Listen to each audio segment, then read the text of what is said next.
안녕하세요. 평생학교 시청자 여러분, 인테리어 전문가 이택환입니다. 이번 강의에서 인테리어 전문가가 절대로 추천하지 않는 인테리어 어떤 것들이 있는지 살펴보겠습니다. 첫 번째로 제가 얘기하고 싶은 것은 확장 공사인데, 그 중에서도 우리 창호 샤시 하부턱에 처리가 너무 부실하게 시공된 게 많더라고요. 어떻게 처리되었는지 단열 시공이 이거 꼭 확인을 하셔야 되는데요. 이 샤시 하부턱은 두께가 대체적으로 좀 얇습니다. 그 위에 설치되는 우리 이중창, 확장할 때 쓰는 그 이중창은 거의 두께가 240에서 250mm 정도 되는데요. 이 샤시가 우리 하부턱보다 거의 거실적으로 150에서 200mm 정도 이렇게 튀어나와요. 그러다 보면은 이 샤시턱 하부 쪽에 단열 처리가 밀실하게 되어야 되고, 이 샤시를 또 받쳐 주어야 되는데 이 단열 처리가 너무 부실하게 안 되는 경우가 많은 거죠. 확장 공사를 할 때 바닥 난방 배관을 하거든요. 그러면 그 바닥 난방 배관 밑에는 우리 단열재, 우리 추결층이라고 부르는 이것들을 우리가 시공을 하게 되는데, 이 바닥 단열재가 샤시 하부 쪽 이 턱까지 완전하게 딱 감고 올라와 가지고 샤시를 시공한 다음에는 이 단열재와 샤시가 만나는 이 틈새까지 완벽하게 밀실하게 시공이 되어야 하는 겁니다. 이게 보온병 시공의 기본적인 원리인 거거든요. 이거 미리 시공을 안 해 놓으면은 아무도 이거 신경 안 쓰고 안 되는 경우가 많습니다. 각 작업 공정에 이 작업들이 어떻게 시공되었는지 사진 자료라도 한 번씩 꼭 챙겨서 보고 확인하시는 게 되게 중요한 것 같아요. 확장 공사할 때 그리고 제가 또 추천드리지 않는 게 하나 있는데, 그게 바로 덧창 시공이에요. 기존에 발코니 외부에 창이 하나 보통 있잖아요. 이 창에다가 새로운 창을 한 겹 더해서 우리가 덧시공을 하는 거를 이제 덧창 시공이라고 보통 하는데, 그렇게 한다면 비용은 줄어들 수 있겠죠. 하지만 새로 들어오는 이중창, 일체화된 그런 이중창보다 단열 성능이 절대로 덧창 시공이 좋을 수가 없어요.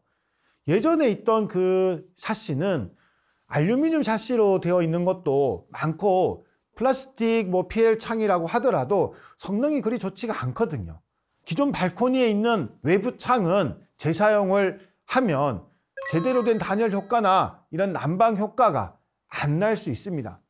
확장 공사할 때 정말 중요한 게 여러 가지가 많지만, 우리가 이 내용들은 너무 중요한 내용이니까 조금만 더 신경을 쓰면 난방 비용도 엄청나게 줄어들고요, 우리 따뜻한 그런 집에서 확장 공사에 대한 걱정 없이 이렇게 살 수가 있습니다. 후회하는 인테리어 두 번째로 비용이 싸다고 추천하지 않는 게 있는데, 그게 바로 홈파기 난방 배관입니다.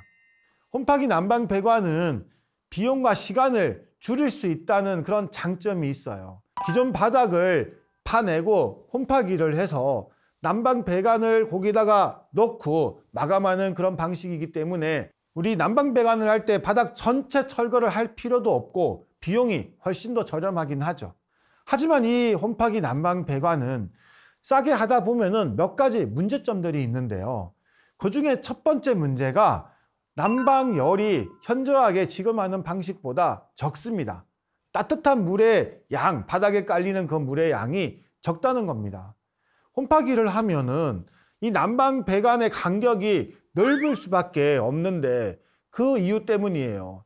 난방 배관을 하기 위해서 우리가 바닥을 이렇게 파내거든요. 근데 요거를 너무 좁게 파내다 보면은 홈파기 한 곳이 다 깨지게 돼가지고 이 간격을 좀 넓게 할 수밖에 없는 그런 이유인 거죠. 하지만 요즘 시공하는 현장들, 신축 공사하는 현장들 한번 보세요. 난방 배관 간격이 훨씬 더 좁아 보이지 않나요? 난방 배관의 간격은 거의 20에서 25cm를 기준으로 보통 합니다. 그만큼 난방수가 바닥에 많이 깔리게 되고, 그리고 그 열량이 훨씬 더 많을 거 아니에요? 상대적으로 더 따뜻한 그런 이유인 거죠.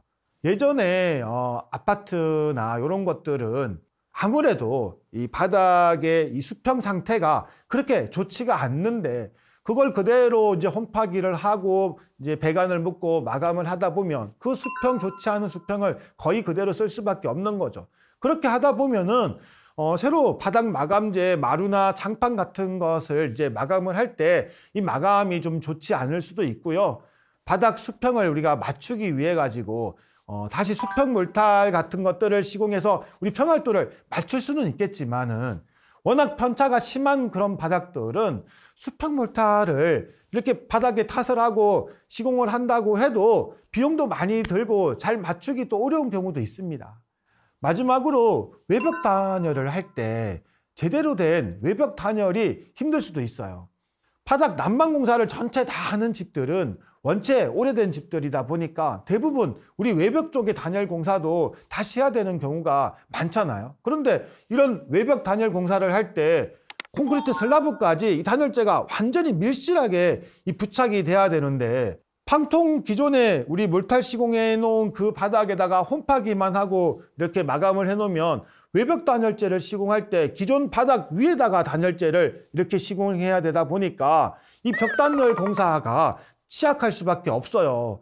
특히 이 코너 부위들 여기에는 열교 현상, 히트 브릿지라는 게 생기는 거거든요.